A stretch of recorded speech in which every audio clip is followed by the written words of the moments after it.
Welcome to the Edgeworth Echoes podcast, discovering Edgeworthstown, a hidden gem of Irish history.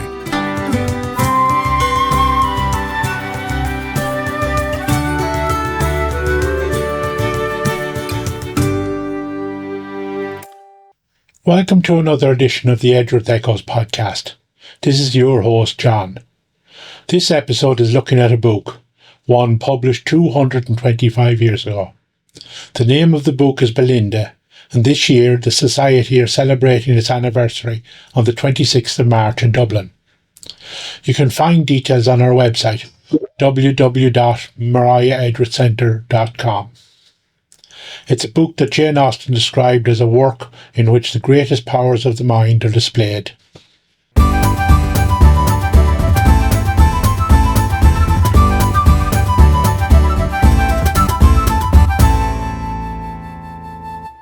At its heart, Belinda is a romance novel. A young woman introduced to high society in the hope of meeting a man to be a suitable husband. The Belinda of the title is Belinda Portman, who comes as a guest to the home of Lord and Lady Delacour, a place where the cream of society mingles and enjoys the pleasures of good company. This next section is a brief overview of the story, the main characters and events. Belinda is not the kind of woman who gets her head turned by a rich suitor. She feels strongly that there is more to love and marriage than the trappings of wealth and a place in society's ladder. While in the house, she comes to realise that not everything is as simple as it looks. Lord and Lady Delacour are estranged, and Belinda learns that Lady Delacour has sent her daughter away to be raised by another family as she doesn't feel able to raise the child herself. Lady Delacour thought that Clarence Hervey might be a good match for Belinda, but at a masquerade ball, Clarence, thinking he was talking to Lady Delacour, was less than complimentary about Belinda. When Lady Delacour banished Belinda, she went to stay with the Percivals, who were raising Lady Delacour's daughter, and it was there she met Mr. Augustus Vincent, a man from the Caribbean, who Belinda finds appealing, and they seem destined to be married.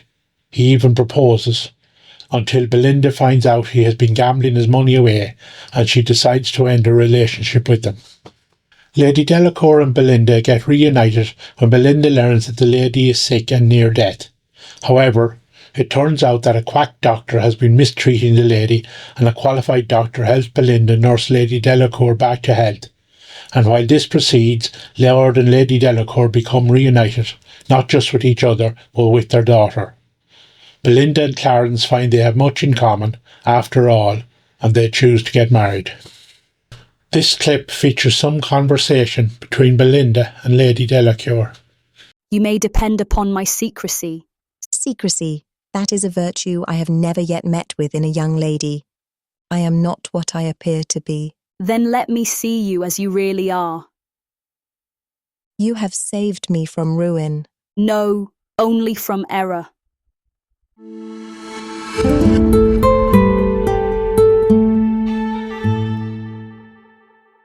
So that's the basic plot. Pretty familiar romantic tropes even back at the start of the 19th century. However, Maria was not just a regular writer. How she was educated, how she viewed the position of women in the world, all influenced her writing, and that helped shape the contents of the novel. The book features women dressing as men and fighting a duel. During that duel, Lady Delacour gets a breast injury that she is convinced is cancer, and her quack doctor prescribes laudanum, to which she becomes addicted. Another type of addiction affects Mr. Vincent, the addiction to gambling, and the unscrupulous people feed this addiction by letting him win, then lose, and try to win his money back again.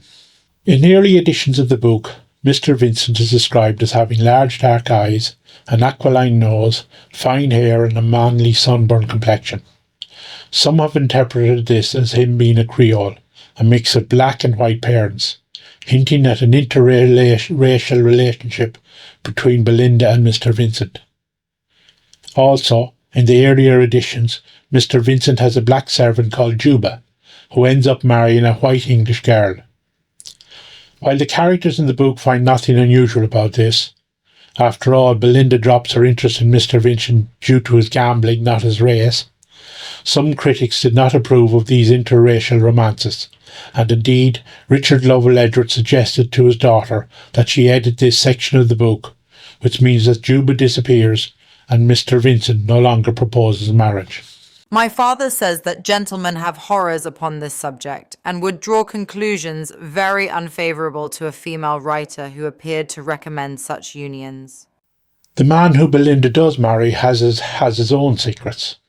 He adopts a young woman called Virginia and plans to raise her to be the perfect wife, keeping her away from the social circle that he inhabits and sheltering her from the reality of life.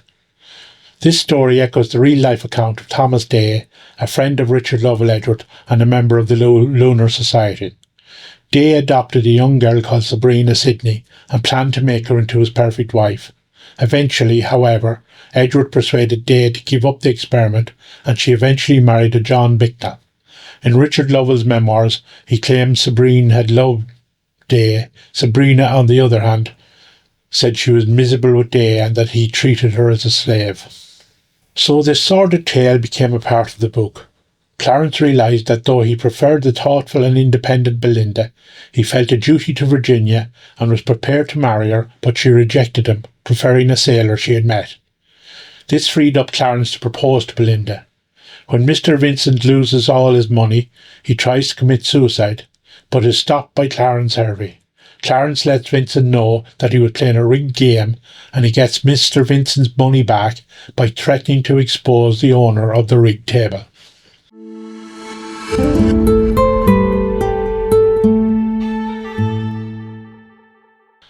The novel is cited as pioneering in that it bridged the gap between 18th century moral tales and the realistic, character-driven fiction of the 19th century. It painted a different picture of a heroine prioritising marital compatibility, affection and personal judgment over fortune hunting. The book highlighted the hidden side of London high society, addressed topics like cross-dressing, addiction, interracial romance, and suggested women might benefit from education to encourage a rational thought. Also, with the character of Lady Delacour, Edgeworth created one of her more complex and lasting characters. Indeed, some have argued that the book should be called Lady Delacour. That brings us to the end of another episode. I do hope this episode will encourage you to read the book for yourself. Indeed, if you'd like to read the version of the book that matches the first edition as originally written by Maria Edgeworth, then you can buy this version at our website. Thank you for listening to this podcast. Please do spread the word, and I look forward to meeting you again soon.